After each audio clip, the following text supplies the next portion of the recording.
যে রিভিউ আবেদন ছিল তার জাজমেন্ট প্রকাশিত হয়েছে। এটি ৭৪ পৃষ্ঠার জাজমেন্ট। এখানে তৎকালীন মাননীয় প্রধান বিচারপতি মূল জাজমেন্ট লিখেছেন, সৈয়দ রেফাত আহমেদ। এই জাজমেন্টের মাধ্যমে তত্ত্বাবধায়ক সরকার ব্যবস্থা ত্রয়োদশ সংশোধনীতে যে ফরম্যাটে ছিল এই ফরম্যাটে এটা শুধু এতটুকু বলেছেন যে পুনরুজ্জীবিত হলেও এটা অটোমেটিক অপারেশন হবে না। অটোমেটিক অপারেশন হবে আর্টিকেল 58(1) এবং 58(c)তে যে বিধান আছে তার শর্ত সাপেক্ষে। সেখানে কি বিধান আছে?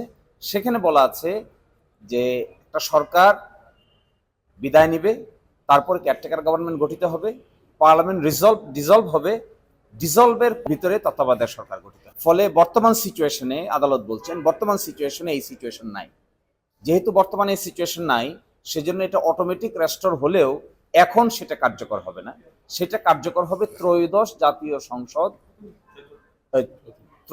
জাতীয় সংসদ যে গঠিত হয়েছে তার এন্ড হওয়ার পর।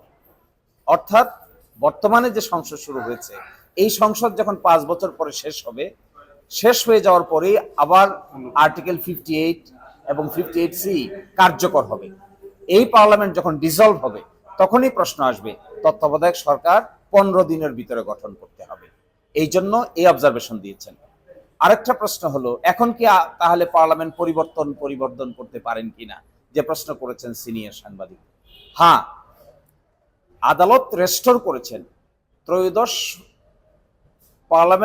ত্রয়োদশ সংশোধনী যেভাবে ছিল সেভাবেই রেস্টোর করেছেন। অর্থাৎ লাস্ট রিটায়ার্ড প্রধান বিচারপতি হবেন তত্ত্বাবধায়ক সরকারের প্রধান, এই বিধানটাকে রেস্টোর করেছেন।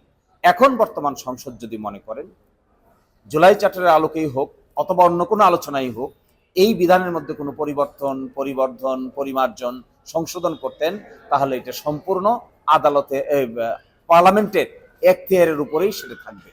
কারণ 2/3 মেজরিটি ভিত্তিতে সংবিধান যদি সংশোধন করতে চান, আদালত এটাকে পুনরুজ্জীবন করেছেন, একথা ঠিক। কি হিসেবে পুনরুজ্জীবন করেছেন?